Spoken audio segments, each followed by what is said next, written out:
My name is Gravity, and on this episode of the Battlefield Show, Julian and I are talking server browsers and multiplayer matchmaking. Is there a balance that can appease everyone? Next, we take a moment to discuss game modes, hardcore settings, missing squad features, and even the upcoming class system. Then we give our thoughts on the surprise 2042 Liquidators Event. Could this be the new hit feature we've been looking for? Finally, we talk 2042 maps and the Renewal rework specifically. Did the refresh improve the experience? Joining us this week is Twitch streamer and player for the DZ Originals team, UpgradeLemonade. This is the Battlefield Show.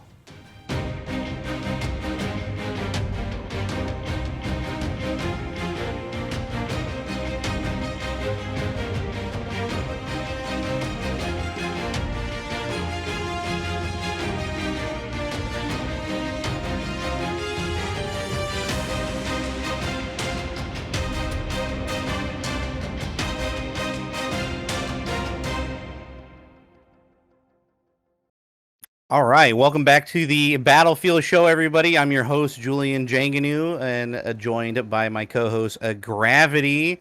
We are joined by a pretty cool dude I just met not too long ago during 2042, UpgradeLemonade, who's been on the scene for a little bit. How you doing, man? Welcome to the show. I'm doing well, Thanks for having me, guys. Cool. So let's sorry for cutting you off. Right there. I was gonna say it's pretty exciting because I think I talked to you like when you were doing the show on Twitch to be on there. So like many months back. So yeah. Oh yeah. When we're doing that on Twitch, we're doing it live.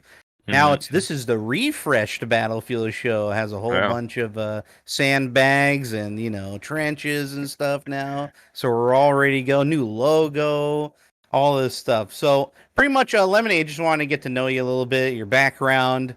I think you joined a community team or an org, I guess. So let's just go through that. What's your background Battlefield? How long you been playing that? Yeah, so I started actually in Bad Company 2. Played that briefly, and then I think Battlefield 3 was out at the time, and I just kind of picked that up with a buddy, and then said, let's go jump into 3. So we put more hours into 3, and then we took a little break from it, and then came back like I think a year and a half ish after 4 was out. So this was like well past like the issues of 4, which I wasn't even aware of. I wasn't even like in the scene that much. I learned about that now, starting into 2042, because people were telling me how awful it was. I'm like, it seemed fine. I loved it. They're like, yeah, because you came in after everything. So I had a good time with 4. Played Battlefield 1 on console, actually. I said, what the hell? I just didn't have a lot of time in my life then, so I had a console there. I'm like, let me just pick one up on console. And then I skipped over 5 and Hardline. Yeah, mainly just because like the reviews obviously were both pretty awful. The initial reception for both, so I was like, I'm not even gonna really look into them at all. And now we're here in 2042. Did you play BF1? Yeah, on console. That was the one on console. Oh, that's the one on console. I thought you said BF4 on console. Oh my bad. Oh no, yeah. So yeah, it's kind of like a different world when you play from the beta and then you play through the entire dev cycle. You have a completely different perspective on the game, where there's a lot of stuff you've seen some shit, right? You've been through it, and you have a different perspective. But when someone comes like a year later after all the fixes, it's cool stuff. It's like, wow, this is great. And I try to kind of compartmentalize my thinking here. Is like, I know how bad it was at first, but I can also appreciate how good it is now. And I feel like we're doing that again for 2042, which is so sad because we're like crying from the depths here to just have a solid game at launch so we don't have to wait a year to get it all fixed. And we're back at it again, man. The EA and DICE keep messing up their releases. Once again, we've seen it through Battlefield 1, through Battlefield 5, and now for 2042, the game just seems to be a lot more polished and ready to roll a year later. And I'm just so sick of this stuff. I'm so glad you didn't go through that in Battlefield 4. It was a complete nightmare, and I really feel for you. I mean, I wish I was you sometimes doing that. Yeah. But so in Bad Company 2, um, so you probably you had everything there, right? The DLC and everything was launched already at that time. Do you remember Yeah. playing any of those? Vaguely. I mean, I was younger then, and then party life in college and things like that happened. So my memory is hazy of like earlier Battlefields. And I will add, I Right. think maybe this will be interesting for the show in general. Sure. Like this 2042 is the first Battlefield I played very seriously in terms of like every day, pretty much for hours a Okay. day. The other games, I mean, and this is just in general with FPS. Like I never got into FPS that much. I mean, I always played it. I always had fun with buddies, Call of Duty and Halo and all that. But it was always a secondary thing for me. Like my main focus was MMOs. Like I loved Oh. WoW and Guild Wars and RuneScape and all that stuff. That I was a big nerd for that stuff. Dungeons and Dragons, all that kind of stuff. And like FPS was just there as a release, so I never like looked at it critically, especially Battlefield. Like Battlefield to me was, and this is again coming from that casual perspective of I just want to go in there and blow shit up and shoot at stuff. It wasn't like I didn't hold it to a high regard in that respect. Where something like CS:GO or even Call of Duty and Halo at the time just felt more competitive, or where I cared to perform better or to look at things of balance. Like Battlefield was just it's a sandbox. I don't really care what happens. I don't care if we win. I just kind of want to go around and do my own thing. No, I So totally yeah, understand that's that. like my perspective is probably going to be a little different than some like the previous guests here, and then obviously like having a lot more experience with 2042 than some of the other titles.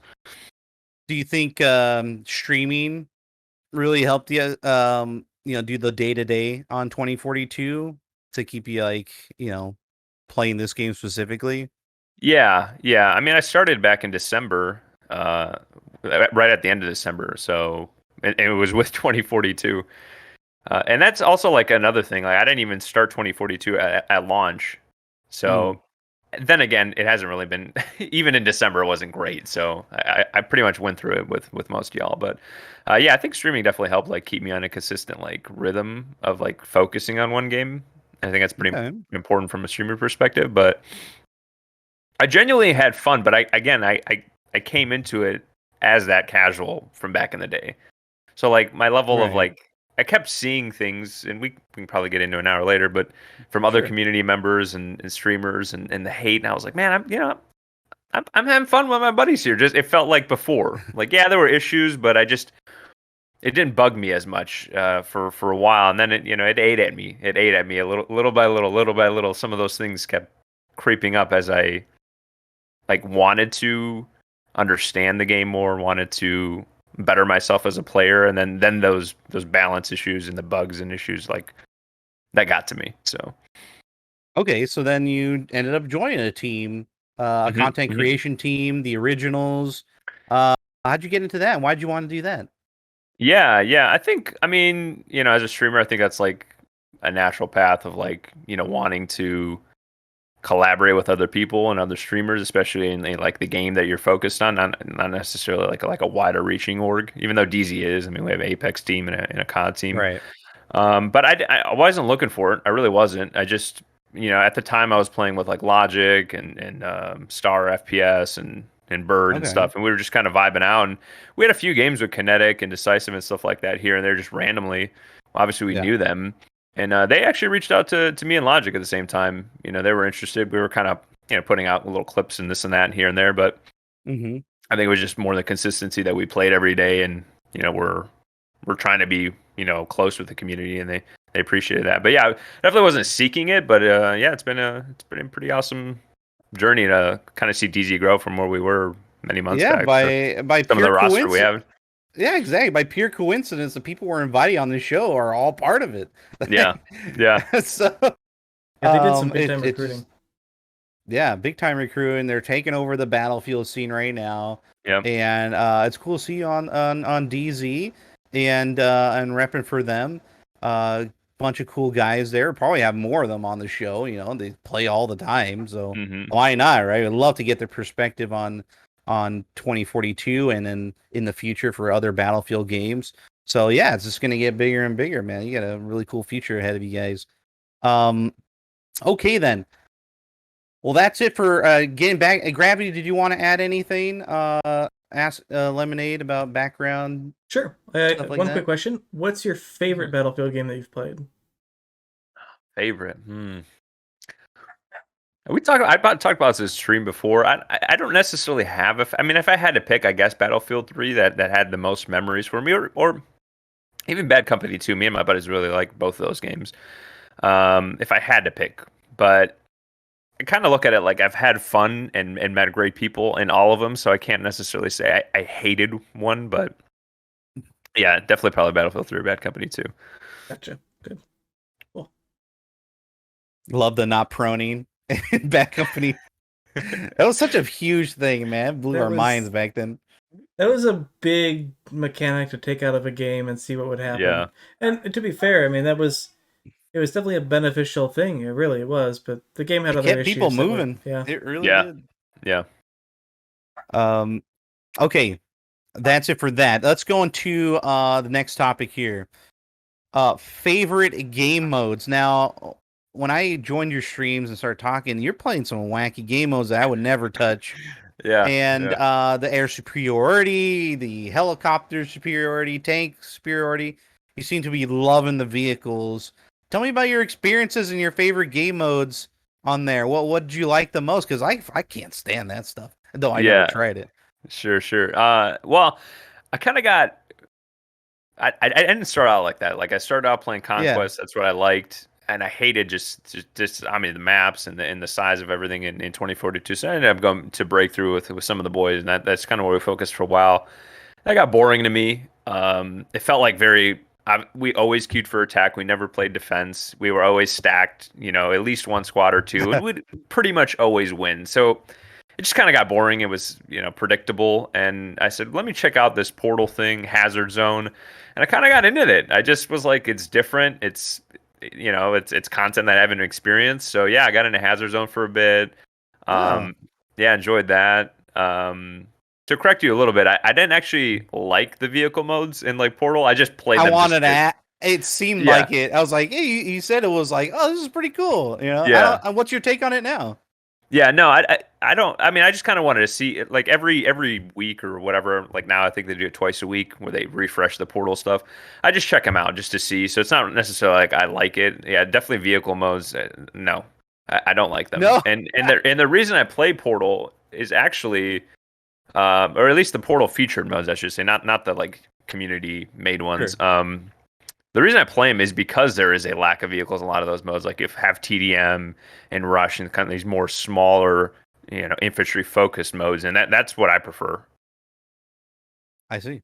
Well, yeah, you got some good things coming. There's a lot of stuff we're going to focus on for close combat with this whole liquidation thing, and we'll get to that later. That's coming up this month, actually, in probably a couple of weeks. Soon. Yeah.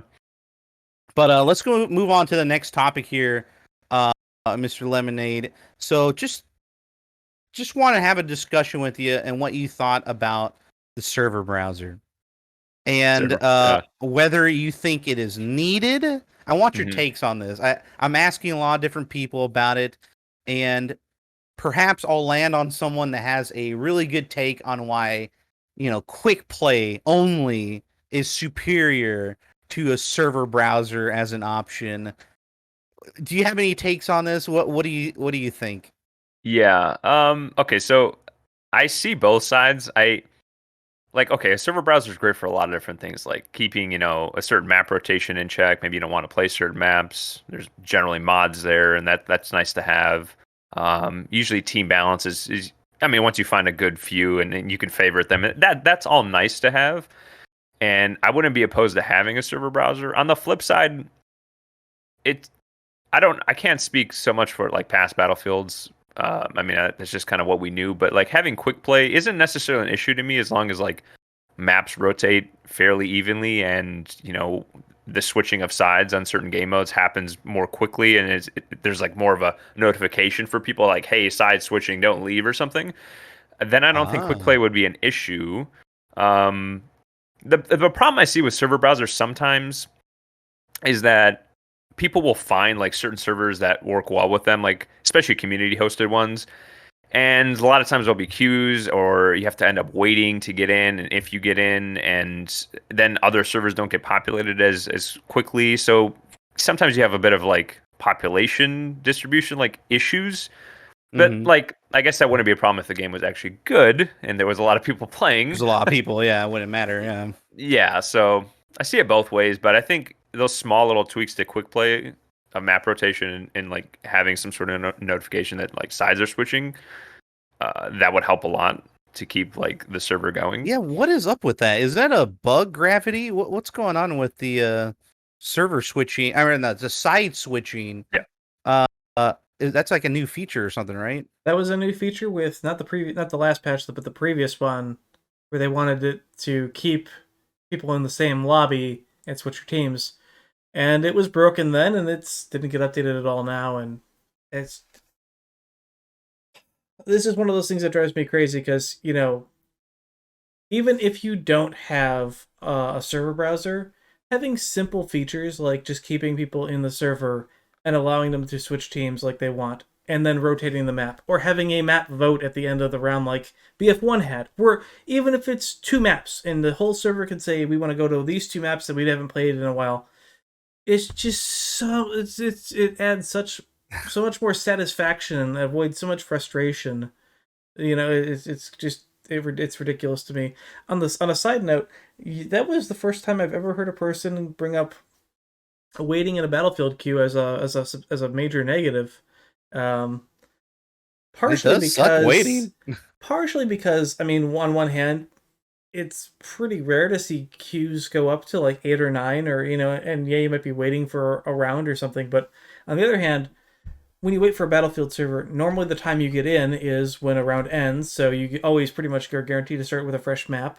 And 2, I mean, it's not like we're not playing, you know, ranked play in Gundam or Overwatch, where we're literally waiting 5 minutes to get in find a game anyway. So it's all right. It's not like we're not, you know, unused to this type of waiting. But I just have never seen a problem. It's more of a nitpick. I think it's not necessarily like that's holding me back or others back. I mean, it's just a point I guess I'd give people if they run into that.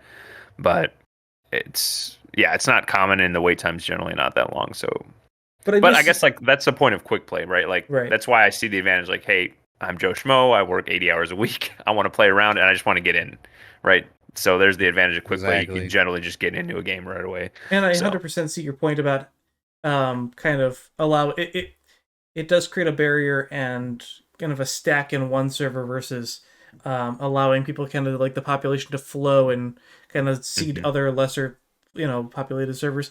And you know, I think this is a conclusion that we've come to on this show is, you know, it's good to have both. It's good to have a quick play button for some game modes, for maybe one main game mode, and then have a server browser that just allows people to differentiate and pick the things that they really want and the communities that they really want.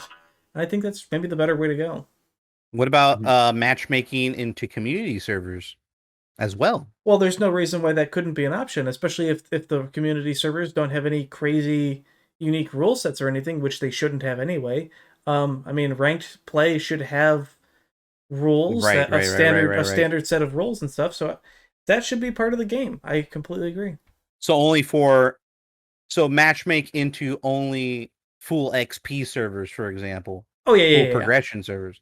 I would say, like, if you're gonna have a quick play button in the game, one, it should be searching for a unique set of servers, maybe ones that have less than, you know, more than 20 players, but less than a full server, maybe less than 50. So it's, you know, but it's also picking certain maps in a rotation, or it's picking the right game modes. You know, I don't think there should be a ton of unique rule sets in a quick play button, like whether or not a server is breakthrough or rush or conquest, because then you're going to split your quick play player base and you're not going to fill servers properly.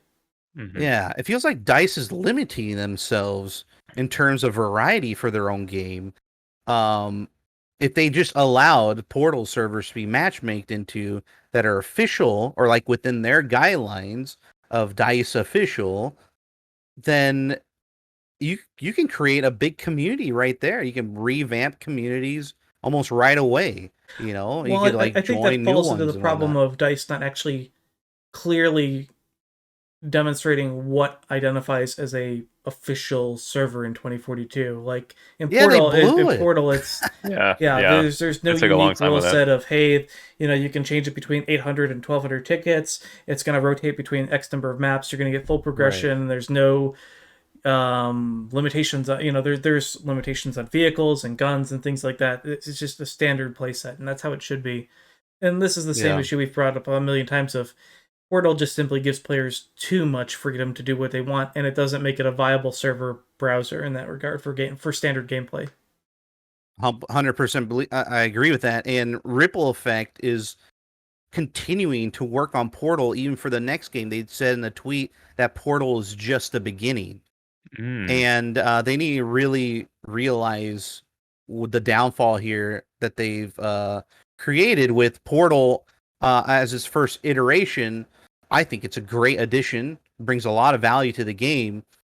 It's just right now it took them so long to implement it just for like XP progression. Like it took them a Yeah. long time just to do that.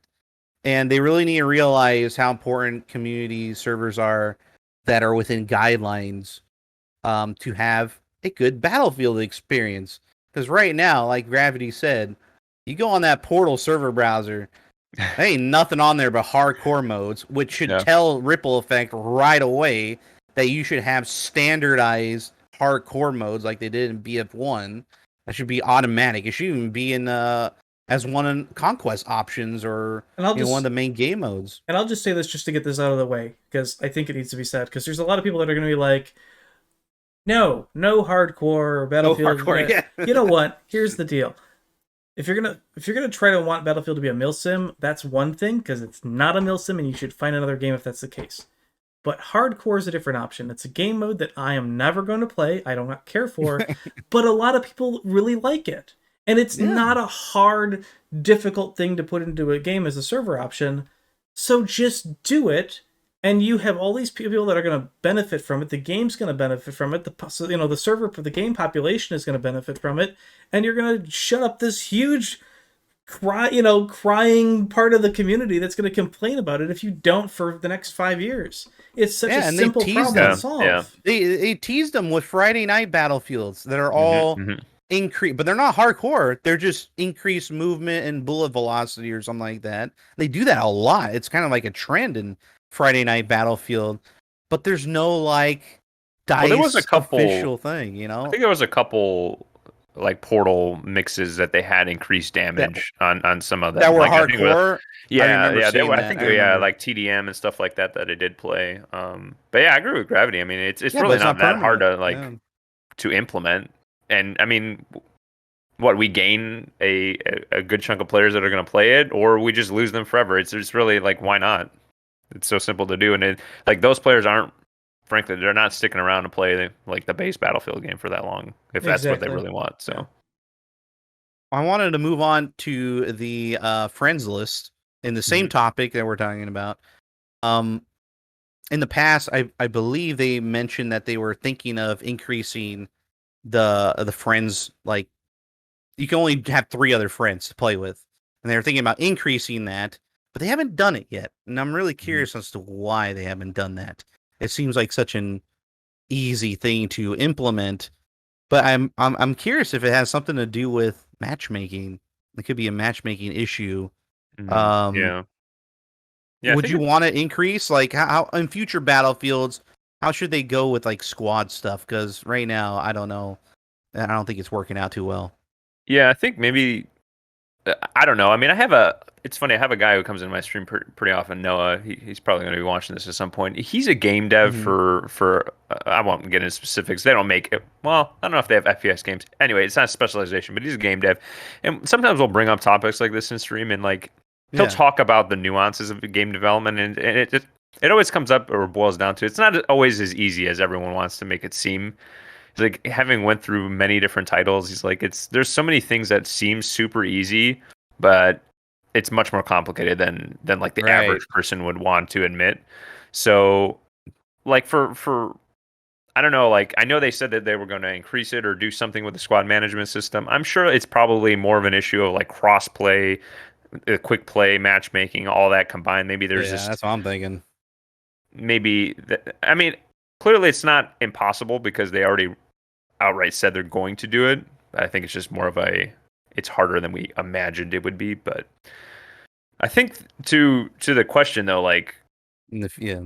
yeah, in the future or even now, I mean, if they're like hell bent on quick play, I wouldn't mind if you could just like load into the main menu, the Exodus ship with let's say 8 individuals, so you and 7, and then you can queue for a quick play, and then it like tries to match make you like 2 squads essentially into a server, so 4 and 4, and take your 8 and kind of shove you into a server that can slot them, and then just add in the feature where you can switch squads and switch sides, and you're good to go. Because I mean, beyond 8 people, I mean, yeah, there's probably like communities out there that would want even more than that, but I think up to 8 is probably more than enough for 99% of people. So I think you're 100% right. I think part of it is with BF 2042, they just didn't have enough time. Because I mean, every Battlefield since BF2 has had the ability to swap squads, edit squads, kick people out of squads, any of that stuff. I think that this game it just didn't have enough time. The player Right. limit, I really think, boils down to.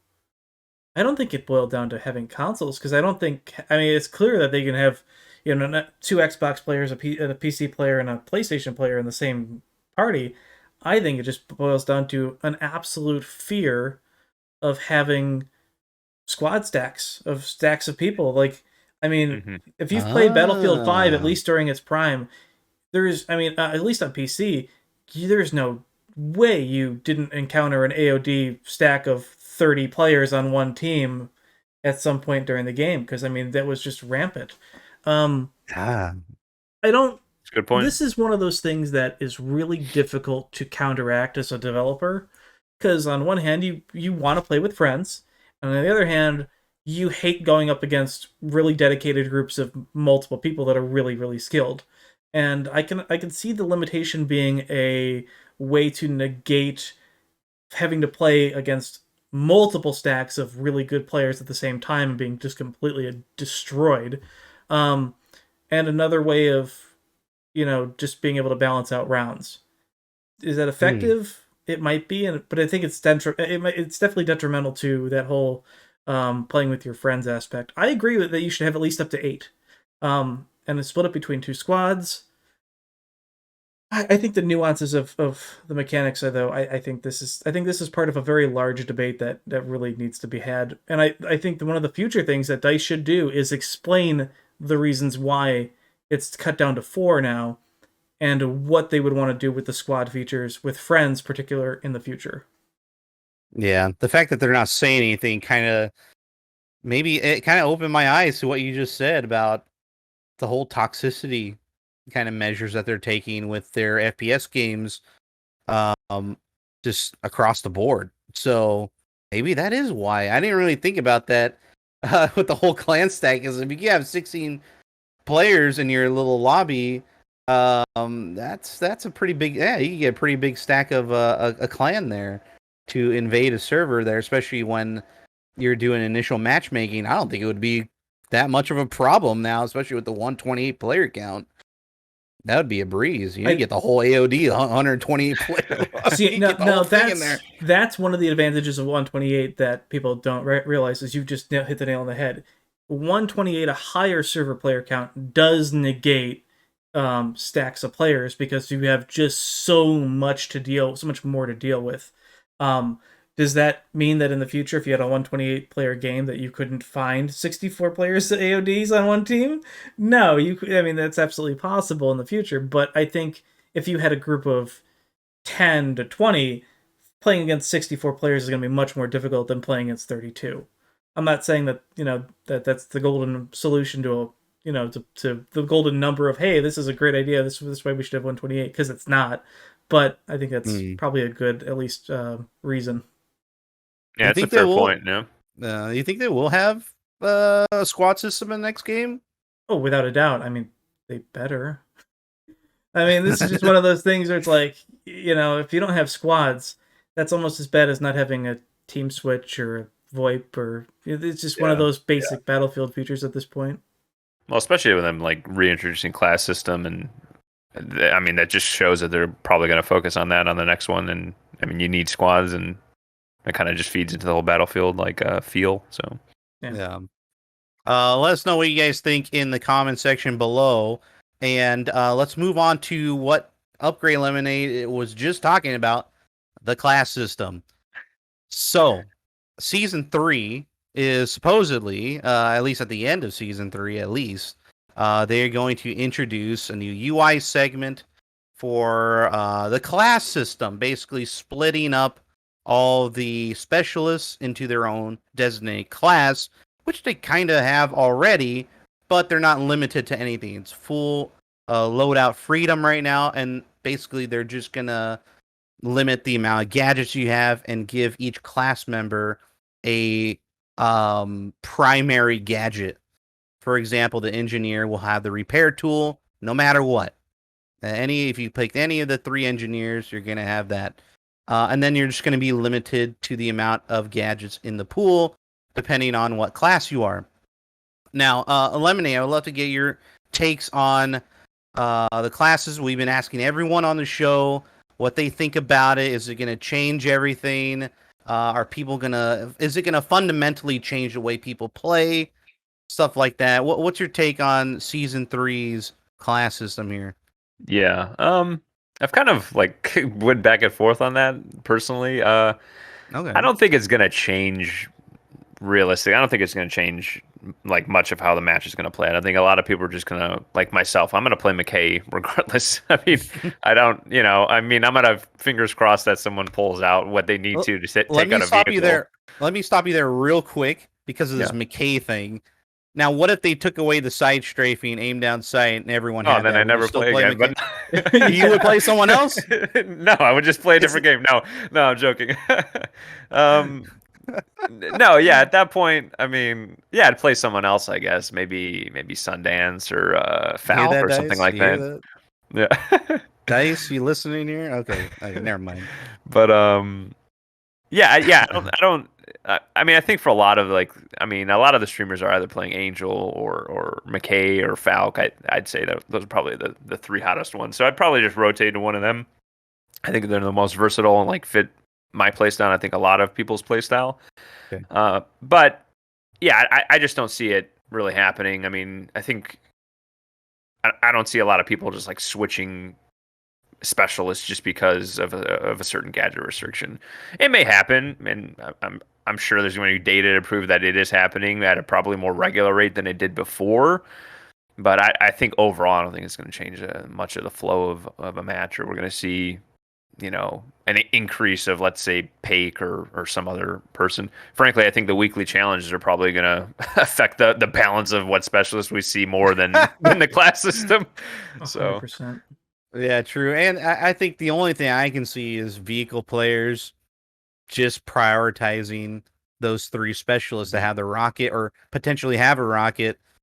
You still have assault players that can have the C5, so they're always going to be on the lookout for at least 6 different types of specialists.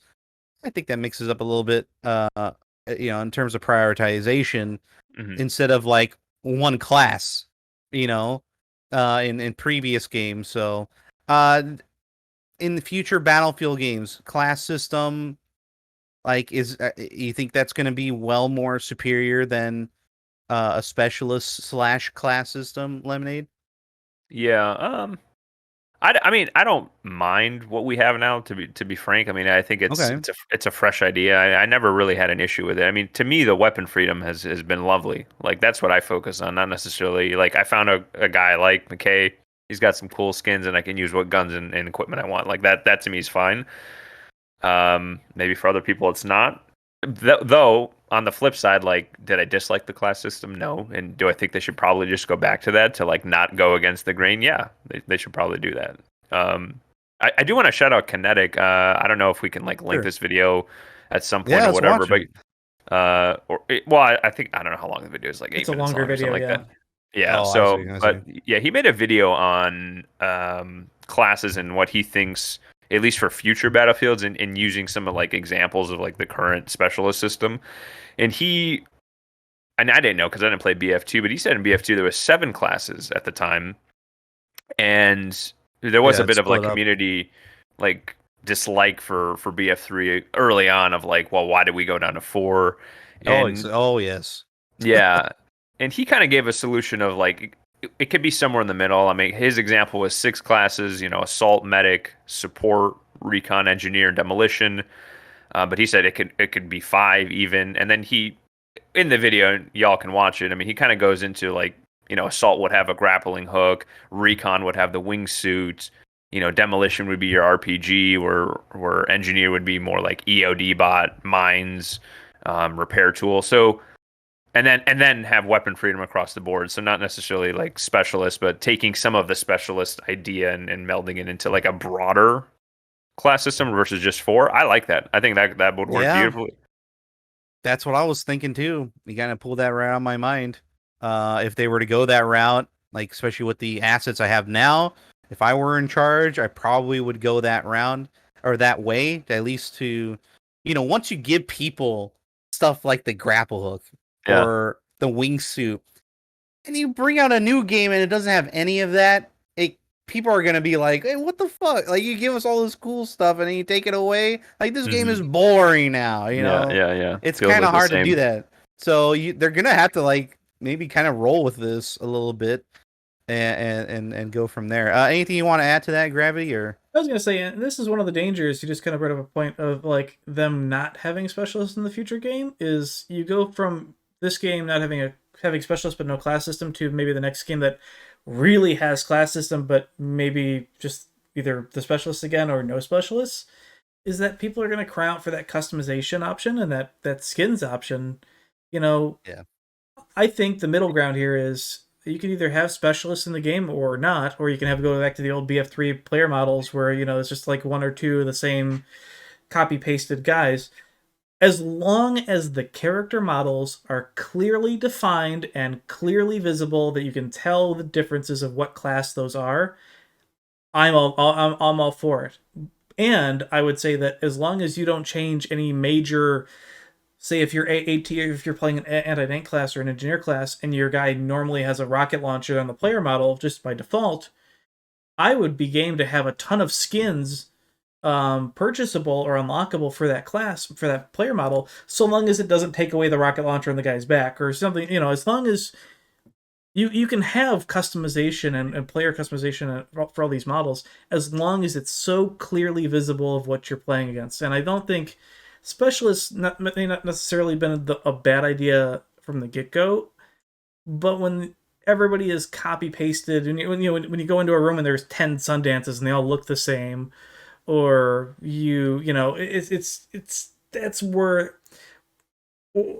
or the character customization and their uniqueness and their character, and I don't mean like the model, I mean like the voice lines and the facial expressions.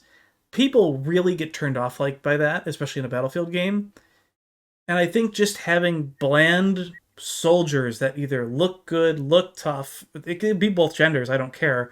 But as long as you follow that model, I don't care if you can have different specializations to them or different customizations and what do you want to call them, skins.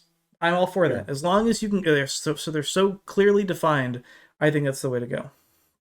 Yeah, Cool. I think to touch on that, I mean, like I jumped into BF5 recently, and then I even tried Vanguard out earlier. I mean, that's like, I mean, Vanguard to a lesser degree, obviously, but like it essentially, it doesn't matter how your character. I mean, you can customize your character. You pick a model. There's like a predetermined like set of skins or cosmetics that you can customize to, and then that way you have like the cosmetic advantages of having a hero, but without necessarily like shoehorning like certain abilities to that. But yeah, to Gravity's point, I mean, like having like, okay, like recons all have a set of like certain goggles, right? And then obviously there can be like 20 different variations of that, and rockets on one guy and what have you. Yeah, I think that could work out beautifully. All right, one quickie here. Mm. Glow sticks, yay or nay? Future Battlefield glow sticks. Yeah. Yay. Yeah. I think The norm. Okay. I think not even have. I think there's a lot that could be done here with this. One, it could be a bad. I mean, as long as it's not forced, and as long as the game isn't forcing a player model to have them, I am all for them because, one, as long as the game optimization is good, if you have a dark map, I mean, this could turn into an upgraded version of BF2 Special Forces where you have a really dark night map, and then suddenly you see a bunch of soldiers carrying these, the glow sticks or the neon things through a passageway that's pitch black, and suddenly you see the ray tracing on water and the ground, and it looks really cool. I think that's a great way to implement it. I have zero problem with that as long as it doesn't take a performance hit. What do you think, Lemonade? Well, no, okay, wait. I thought we were talking about like the little glowing thing on the body of the person. The glow sticks. Well, wait, isn't that what you're talking about, Gravity? I was referring to like an equipable version, like a flashlight, but having a version on a skin. The forced ones. They're like on the. Do you want forced ones or not? I think that should be a player option on a skin. I don't think that should be a requirement of the game. But so think of the way that BF4 has the Dice LA skin, the camo that prevents thermals from locking you. There's no requirement from having it, but I mean it's a benefit to that. Well, what do you think is the point of the glow sticks? What's the point of the glow sticks? Well, I think it would be the complete opposite of that. It would make you more visible and provide illumination on areas where it would be very dark. If you themed maps dark, having nighttime maps and such. Especially in a single player game, I think that would be kind of cool. Especially if your teammates, hey, there you go. There's a good Battlefield single player idea. You have a very dark night mission, and you have glow sticks on your AI bots that are running around, and it looks really cool. They illuminate the map, whatever. Yeah, I don't have an issue with it, to be honest, as long as it's a player option. So we're just talking like from a visibility standpoint, like exactly. Are people like complaining, Julian? Like that? No. Oh, no one's complaining. But before. Yeah. I thought the whole glow stick thing was to add to increase visibility of enemies and to distinct who's an enemy or not. I think I think it's fair. Yeah, it's a cool way to do it. I swear to God, they got that straight from Flakfire. Like he said, like to put a glow stick on them or something. Really? And they did that. Like they literally did that. The glow sticks weren't there from the beginning.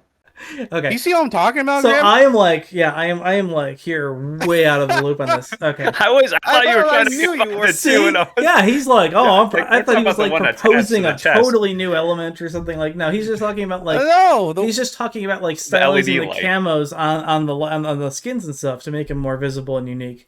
Yeah, I'm all for that as long as. So the way that Flakfire, I'm pretty sure it was Flakfire that proposed it, like, to differentiate between teams. I think that was his initial thing of like, hey, if you're on the enemy team, you've got these red glow sticks on a person or whatever, and on yours it might be blue or not at all. Yeah. Like anything to differentiate player visibility and, let me know that an enemy player is an enemy player. I'm all for that. As long as it doesn't like completely like make them a walking, sunbeam or something like that. I don't care. Yeah, I don't care. Hey, sometimes it helps through smoke. Sometimes you can see that shit through smoke and you shoot it. It's a little dim and whatnot. Have y'all tried Modern Warfare 2? Did you try the beta at all? I did not. No. I was out of town this weekend. Yeah. What did you see? Well, I mean, just to speak on this, I mean that was like one huge complaint with people, like visibility. I mean, there's no enemy name tags, and you get a lot of visual clutter, especially when you're shooting your gun. I mean, I'm sure you've probably seen the Twitter posts of. I have. There's a lot of like, gun smoke and like environmental like dust that picks up when you're shooting, and then couple that with no name tags, and then it's just hard to track sometimes, especially on PC. Obviously, like controllers probably aren't feeling it as as much as we did. But yeah, I mean, you need something like in a stark contrast. Playing Shadowline, every enemy is highlighted in red. Like their entire body is highlighted in red, so it's very easy to like. They're not camping. You're not going to get a camper in that game. Like as soon as you turn the corner, you are seeing that enemy. So I don't know if that's. It doesn't necessarily have to be like that for Battlefield, but yeah, you need something like big I do give them characters. credit. Yeah, like On one hand, I love 2042 games visibility that has do been that. pretty good. Yeah, on The one hand, outline? I love games that have the player outline. I think in a game like Battlefield, that goes a bit too far. The weirdest part about Battlefield is, one, you don't want it to be a milsim where nothing is visible, and two, you don't want it to play a very arcadey where everything is visible. So you kind of have to walk that middle line. I actually kind of like the way that BF3 and BF4 did it, where as long as you're aiming at a person, you got either the red dot or the Dorito over their head. I mean, that's clear enough to indicate that somebody's either a blue for friendly or red for enemy. It was even now we have the huge, name tags. You Yeah. know, pops up, and that's clear enough. So yeah, I think the visuals are, visual acquisition is quite good and not annoying in 2042. You just go back one game and it's the worst thing in the world. All right, you can't see shit. Like nobody can see anything. I swear to God, if they just added glow sticks for no apparent reason in Battlefield 5, I feel like that's fine. BF5 is notorious for not being able to see anybody. Yeah. Yeah. I just started playing that for the first time like a couple weeks ago. Yeah, but you don't know what it was like before they implemented the target acquisition. There's like a cone of aiming down sights, or as long as you're pointing towards an enemy within a specific degrees, you can see the red dot. Before, it wasn't like that. Not only that, they changed it. Not even that. Before that, there was a patch that increased the color palette of soldiers and made the player model visibility better, because the grayscale of all the uniforms blended in with all the rubble and stuff, so you couldn't really see anything. It's still it's still hard, right? Yeah. There's a lot of maps. I mean, like I'll turn a corner and the guy's up against some like brown foliage and he blends in, or on the snow maps if they're covered in snow, and it kind of almost looks like rock if they're up against the rock face. Yeah. Okay. Couple that with a glare. Yeah. Jeez. All right. Well, let us know what you guys think about all that. Man, that was a pretty cool. I didn't even have that written down as a subject. I just brought it up like glow sticks. What do you think? Good conversation, guys. All right, let's move on real quick to extra content. Gravity, I sent you a whole bunch of links of stuff that's coming out for the next patch, which will be around October 10th is the leaked version, but officially it is mid-October. There is some sort of event coming on called the Liquidation Event, I guess. There's a whole backstory on Battlefield.com about, who cares really? I don't. They're selling the company. Liquidation Event. Yeah, exactly. They're liquidating Battlefield right now. No, we're getting a whole bunch of new skins, and let's toss them up on screen and see what they're like here. Let me see. Let me just bring them up. I'm bringing up the Liquidators one right now, so there you go. Yeah, the Liquidator. So we got this from Temporal. He's kind of putting out some leaks from what he's reading in the code. I guess the game files has extra stuff that came with the patch. Now, the interesting thing is, other than the skins, which look really cool, I love the Jason mask kind of stuff going on. I hope this isn't just like a store item where you have to buy these. I really hope there's something you can earn in it, through the whatever tactical conquest modes that they have. Like an assignment system would be really nice to earn these. I think it's a really cool event, and one of the first like main Battlefield events. You know how Call of Duty has their little, it may not be as big as that, like a freaking Godzilla versus King Kong kind of event or anything like that, but this is one of the first. So it looks like it's introducing a new Conquest mode with new Conquest layouts that are CQC. 8v8, 16v16. Should be a little wild here. I think I gave you a link, Gravity, of what the map layouts may look like, because apparently they're in Portal already for small conquest. I I haven't think seen these.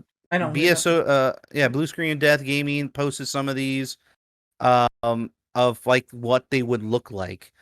So that's the one for Stranded. It's all on the boat, which a lot of people wanted, just as a regular conquest. Oh, this is fucking awesome. That's Rico. Yeah, this is Arca Harbor, but you know what's interesting about the Arca Harbor one? Go back to that one. That's not the original, like Bad Company. No, that's the new Small one. Yeah. Conquest. Yeah. This is in a totally different area. I think this one's I think theoretically this one would be worse. I think this area is actually just too small, but it is pretty small. Yeah. Yeah. Well, It's it's 8v8. Compare it to the Caspian game. I mean, it looks. Yeah. I think the original 3 flag layout for Arca Harbor and Bad Company 2 was a little too crazy. I didn't even like that map for Conquest. I just played on Rush back in the day. I thought it was like too small. And that's a 32 man. Now, you know where A sector is, Lemonade, on Arca Harbor? That's where the original 3 flags were, just on that road. That was it. Wow. Yeah. That was it. It was crazy. I mean, have you ever attacked A in 2042 on Arca Harbor? Like, it's nuts. Like, there's people spawning everywhere. Yeah. There's tons of windows to hide in, roofs, the freaking concrete, what do you call it? The construction area. Like, all that is just insanity. On the plus side, at least this area has a ton of cover. So I think it's to be a very, very close quarters fight. And I think this would be a good map, though. I think it was. It's the shipping containers. They're addicted to them. Well, look out! That's the only place that has tons of shipping containers. Well, unless you want to throw TDM Noshar in the game, but or in the exactly. I want to make a point here. So this right here, when we're talking about an 8v8 or a 16-player mode and new Conquest playlists that are really small. This is something we've been asking for months, if not years, not even the 2042. Just smaller versions of maps. This, oh my god, this is the thing. Conquest small versions that are meant for 8v8 to 16v16.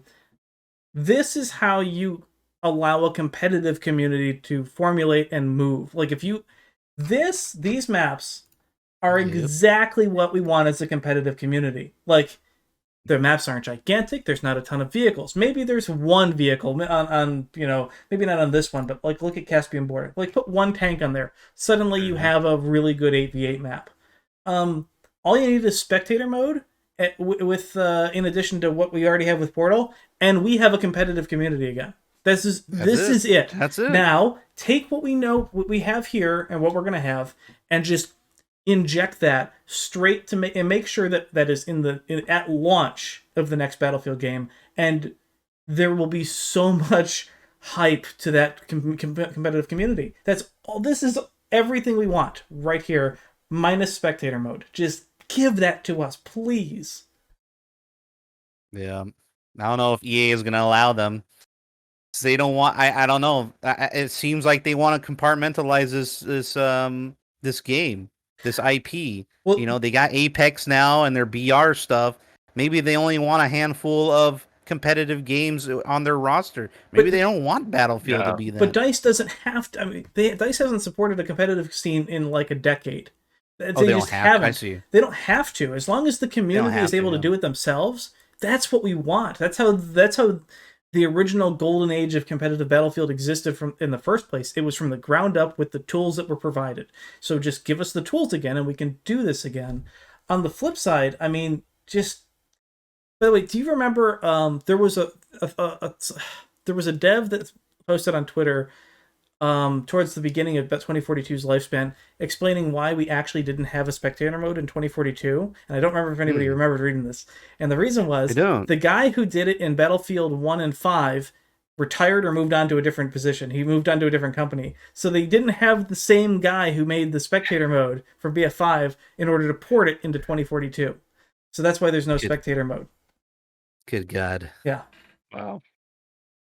I will add that, I mean, I've had this conversation with a few people. I mean, it's not like I don't want community competitive and ranked and all that, but I would much prefer if Battlefield just dove in like other titles like Modern Warfare with a true rank system or ranked mode of like whatever 4v4 rush or 8v8 this or whatever it is, doesn't matter, but have a dedicated playlist similar to Apex. You could take the exact Apex, from whatever bronze to Predator and have that same kind of setup in Battlefield. I mean, there's a ton of people who play competitively in this franchise, and why not? I mean, it gets those people into that playlist. It gets them out of pub lobbies or just less often. Casual players benefit from that too, and frankly, it just builds excitement and hype. And if it's actually supported by DICE, I mean, we could possibly see the next Battlefield up in the Twitch charts. People excited to watch it. It's not, maybe for us it's fun to watch people play Battlefield, but I think for a lot of FPS players, it's a little too much to watch. There's just too much going on. I cannot possibly agree with you more. This is something that was so well stated. If you have a competitive community, that's going to draw out the competitive players out of the pub lobbies. It's going to make sure that they're playing against really other strong players in their own custom games. They're not dominating in a pub stomp like we've seen for so many years now. Sure, there's still going to be people that do it, and it's not going to stop them all the time. But I also agree, you should just have a ranked playlist that, I hate to say it, if you're going to do it, just do a 4 versus 4 squad rush or squad whatever, and make it skill-based matchmaking. That should be the only skill-based matchmaking in a Battlefield game ever. Is if you do a preset 4 versus 4 mode where players can go in with a group of friends and sweat. And if they don't want to sweat, then they go join regular Conquest playlist. But I think that's the way to go. You really that's it. You nailed it. And put effort into it, man, because they tried this in BF1. Right? The whole 5v5 thing or whatever they did. What was it called? That was Incursions, but that was way later. Yeah, and that was... It was way later, and they, canceled it or something. Well, that was the same thing with Firestorm. It's like you added in late. It's like you got to, first impressions matter. You got to have this stuff off launch. People want to grind. You look, I mean, I don't know if you've seen Ender's comment on Gundam. Like, he's hyped to have something competitive to play, and it's like, we could have had that here. Like, he wouldn't have to go see Gundam, and that's just one of many. It's just one of many competitive players. I remember when I was talking with Brett. You remember that, Gravity? When we talked with Brett FX, he went through all this, dude. He was pissed. Like, they tried, and they just kept failing over and over and over again with trying to get a comp scene, through Battlefield 4, and the community had to take it in their own hands. I remember he went back in BF3, told me the story about how they wanted to make comp so bad they had to hack the game or something to get a spectator mode. Because there was BF3 was one of the rare games that actually didn't have a spectator mode. So in that game, in order to do it, they had to hack it so that they put the camera on a MAV that was unkillable, and it was technically being read by Punkbuster as a game hack. So they had to have the DICE devs put them on a whitelist for whenever they wanted to do that and cast a game, which is it was wild times. Wild, yeah. But Brett's got a crazy history. He's awesome. Yeah.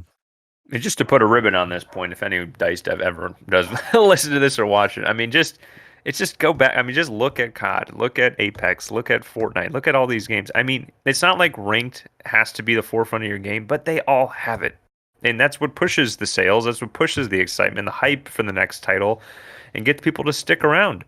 I mean, that's what people like. YouTube content wise, people are watching people sweat in generally ranked lobbies in all these titles. They're watching tournaments, they're buying merch and supporting teams. And look at CSGO and Valorant, for example. I mean, you need that. You need that excitement level. It's huge. And it's just such a miss. It helps expose the really good players and say, look, I'm a really good Battlefield player. I'm not a cheater. I'm a really good player legitimately. This is what you can accomplish in the game if you try and put your mind to it. And like you said, it generates hype, and it generates this sense of community. And you don't need to force feed a ranked mode to players. That nobody is saying you need to pull another Incursions and say we are going to develop our own in-house competitive scene. That is not the way to do it. You cannot force control like this. You have to just give the tools to the community and let a league grow off of the tools that you give them, and that's how We've you done it generate before. this. Yeah. We've done it before. Yeah. Yeah, that's a good ribbon on top of that. Thank you guys for that. I mean, that opened my eyes to a lot of other things. I was like, damn, I just looked at the Liquidators event as this like a stupid little side mode, like, oh, they're just gonna add it in there. But look at, I mean, how you guys are talking about it. Dude, yeah, all you do is need a dev to like, hey, it may be late again, but maybe this might be a good thing to just keep in the game for a while instead of just having it as an event. On Liquidators, I didn't really touch on that. I love this. I mean, I haven't played again BF5 recently. Like, I never really played Tactical Conquest ever. Like, loading into that is refreshing. It just feels like that nice blend of a breakthrough slash conquest. There's not a lot of running, less vehicles. It's a good balance of players, and you feel like you have freedom to move around. I mean, this is great. I mean, breakthrough just feels sometimes too chaotic. And unbalanced depending on if you're attack defense, and conquest can just feel a little bit too open, and yeah. So for me, this hits home. This is great. And devil's advocate here. In this game, 2042, maybe it won't work out. Maybe the player population for 2042 already exists so low that to split the community with a new mode and event and stuff, it might not last, and that's. That's fair, but that again, this comes back to the point of this needs to be on launch. The mode, at least the ability to enter into a small conquest small map like this that's the important point. Hey, Julian, I was just reading there. It says what rewards unlocked by earning ribbons. So I don't know if that's including everything, but yeah, maybe it's some things. But yeah, those skins, those red masks, those are great. Yeah, definitely it's a good way. It's definitely a good way to incentivize people playing it, is to provide rewards and content and stuff for sure. Which is really unique, because we had no notion of this even coming. This was like, we just assumed that this season was going to be exactly like season 1, where they we get the battle pass and that was it. But this is happily unexpected, and I'm all for this. Yeah. Okay. Well, I like to say, I got to give DICE credit for at least cosmetics. I think a lot of people were worried about the direction of things, and overall, I mean, yeah, they could probably balance out like a few more cosmetics for like Falk or something like that. But overall, it's I really like what they've done with it. I think all of them have been pretty interesting, and they're not like over the top crazy, and they fit the scene. So I would second that, and I would say that as a person who really hated the way that they did skins in BF5. Poorly, I might add, and almost with no content whatsoever in that game as far as skins go. When this game launched, we had like no skins, we had like no weapon skins, I was a doubter. I assumed that their team was going to be 100% completely not up to the challenge of getting out skins exactly like the same way as BF5, and this season really has started to really prove it wrong, and I'm really happy with the way that the content that they're starting to drop, and by season 3 and 4 this is going to start looking like a complete game, and I'm pleased to. I mean, it's going to be missing major features, but on the whole, I'm very impressed, especially with this patch. This previous patch that just came out last week, like, this is keep that kind of patch up. Give me 3 new guns. Make sure that they're working properly. Just give me a refreshed map here now and then. I mean, that is bug fixes and player optimizations. There were people saying that they're getting 10 to 15, 20 more frames on their game now after that last patch. Just keep that up. That was a very, very good patch. Yeah, I was just about to go into that topic right now. Like, from the last episode to now, is the QA better? We received the Renewal update. If you want to show the Renewal video, they completely changed the way that looks. Conquest 128 is the only thing you can play right now. I really wanted to try out the 64-player version, but there's no official playlist for it yet. Hopefully, in a couple days, they'll bring back X's Conquest, or maybe Master of Arms, Small Conquest, whatever. I don't know what the hell they're gonna do, but I would like to play 64 player for the renewal refresh. I think the map actually ended up quite nice. I do get frustrated playing this map a lot, but that's just me being a dumb player or like not positioning myself correctly. But it really does have nice flow. And by God, that wall in the middle actually has a purpose now. It's crazy. It really holds and it splits it up very well, almost like a new Caspian border. And there's a lot of room to flank and back cap. And somehow, man, with the 128 players, it kind of works.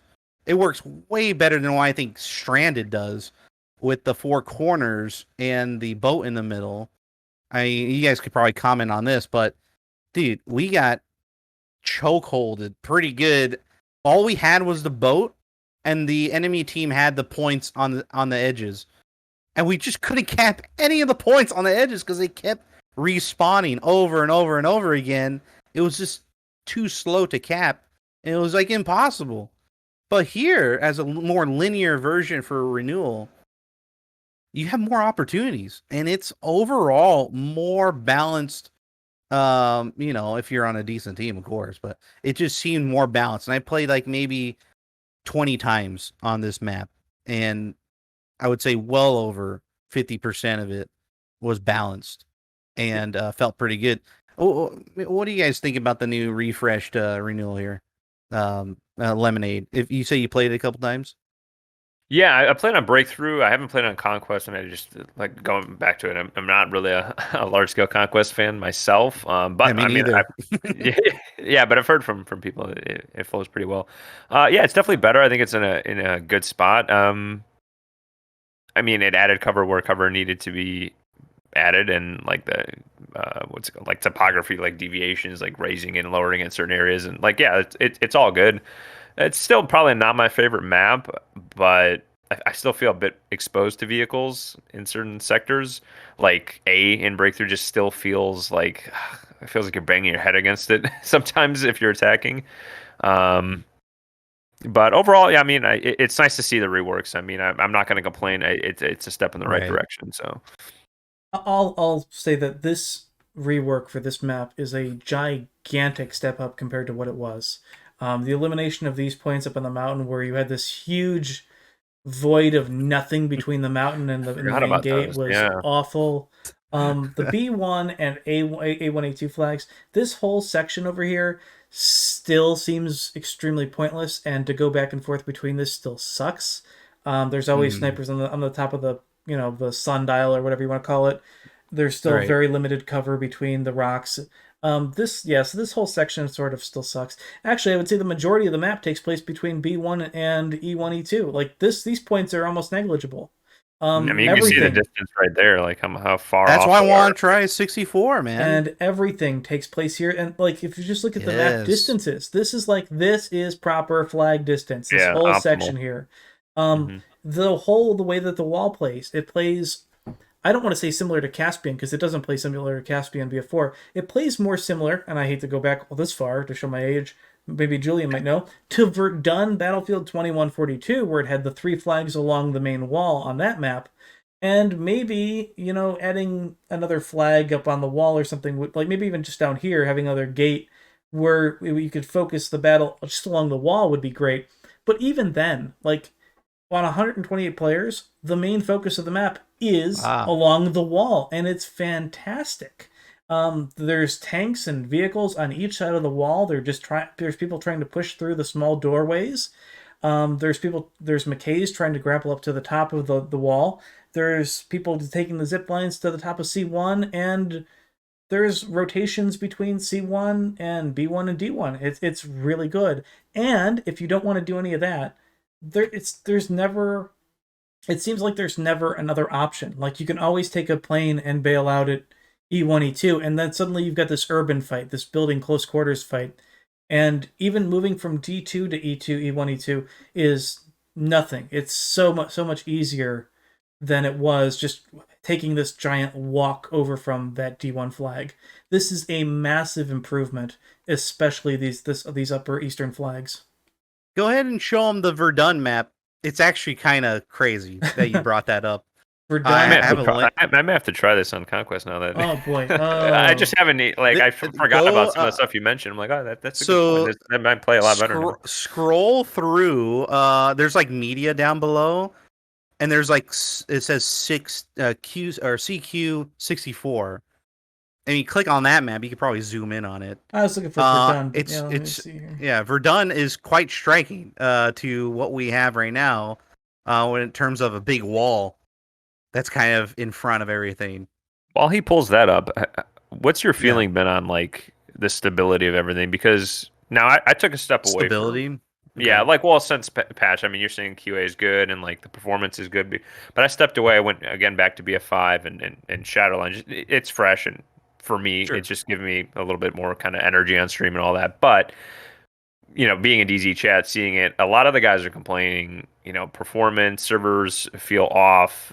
It feels like it's almost reverted back, or just feels just not consistent. And even when I came back, and maybe this is just the spoil. I'm getting spoiled by some of those other titles like BF5 and Shadowline and even Modern Warfare 2. Everything just feels snappier in those titles. I feel less. It feels like I'm slogging through sometimes in 2042, even after this recent patch. And yeah, I guess it's better, but like, does it better because that's your main game and that you're feeling okay? This is a nice step, or like, is it?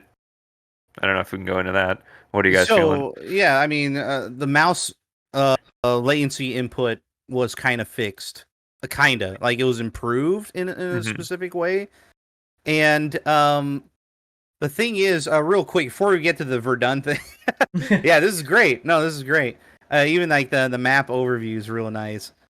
What the heck was that? That was Caspian, right? Caspian. Yeah, this is from my map video specifically on Verdun. So yeah, I had a bunch of footage of the wall. Oh, awesome. We'll go check that out for sure. But yeah, quick thing to answer your question, Lemonade. The servers are getting kind of wonky. Sometimes I can't like even matchmake. And I was like, why am I waiting so long to find something? So that's been kind of weird lately. Performance for me has always been the same. I play at 1080p quality, so I can't really tell a difference. But I'm sure people playing at higher resolutions will start experiencing some frame drops here and there. I've noticed that they kind of fixed the weird stuttering that's going on, especially with firing fast fire weapons like the K30. I don't get that weird like audio glitch anymore too much. Sometimes the bullet doesn't play, but that's a side thing.